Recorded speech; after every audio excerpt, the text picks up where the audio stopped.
agradeceros a todos, madres, padres, que parece que ha dado un trabajo importante.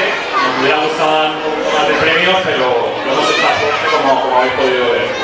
Para nosotros el más gracioso ha sido el torero de 2 años que se llama Abubakar Cisse.